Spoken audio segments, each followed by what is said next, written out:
അടിപൊളി ടേസ്റ്റിൽ ഈസി ആയിട്ട് എഗ് ബിരിയാണി ഉണ്ടാക്കിയാലോ. ബിരിയാണി മസാല തയ്യാറാക്കാനായി കുക്കിംഗ് പോട്ടിൽ കുറച്ച് ഗീയും ഓയിലും ഒഴിച്ച് സ്പൈസസ് ആയിട്ടുള്ള cardamom, cinnamon, cloves, bay leaf ഇട്ട് കൊടുക്കാം. കാഷ്യൂസും മുന്തിരിയും ചേർക്കാം. ഇതോടൊപ്പം തന്നെ തിൻ സ്ലൈസസ് ആയി അരിഞ്ഞ സവാളയും ചെറിയുള്ളിയും അല്പം ഉപ്പും ചേർത്ത് നല്ലോണം വഴറ്റിയെടുക്കാം. ഉള്ളിയുടെ കളർ സ്ലൈറ്റ്ലി ചേഞ്ച് ആകുമ്പോൾ ഇതിലേക്ക് ജിഞ്ചർ ഗാർലിക് പേസ്റ്റ് ഇട്ട് ഒന്നും കൂടി വഴറ്റാം. ബിരിയാണി ഉണ്ടാക്കാനായി ജീരകശാല അരിയാണ് ഉപയോഗിക്കുന്നത്. 2 കപ്പ് ജീരകശാല അരി നല്ലോണം വാഷ് ചെയ്ത് കുതിർത്തി വെച്ചതാണ് യൂസ് ചെയ്തിരിക്കുന്നത്.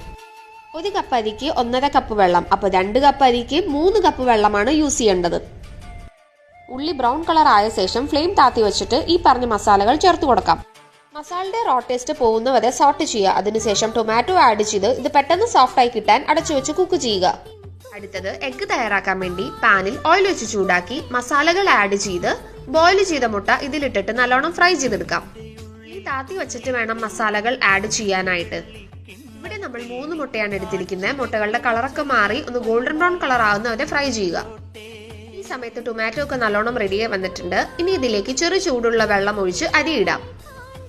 നല്ലോണം ഇളക്കിയിട്ട് ഉപ്പ് പാകമാണോ എന്ന് നോക്കുക. ഈ വെള്ളം ടേസ്റ്റ് ചെയ്ത് നോക്കുമ്പോൾ അല്പം ഉപ്പ് കൂടുതലായിരിക്കണം. അങ്ങനെയെങ്കിൽ റൈസ് വെന്ത് വരുമ്പോൾ റൈസിൽ ഉപ്പ് കറക്റ്റ് ആയിരിക്കും. റൈസ് ഇവിടെ റെഡി ആയിട്ടുണ്ട്. ഇനി ഇതിലേക്ക് മുട്ടയും കാഷ്യൂസും റേസിൻസും കൊറിയാണ്ടർ ലീവ്സും ചേർത്താൽ എഗ് ബിരിയാണി റെഡിയാണ്.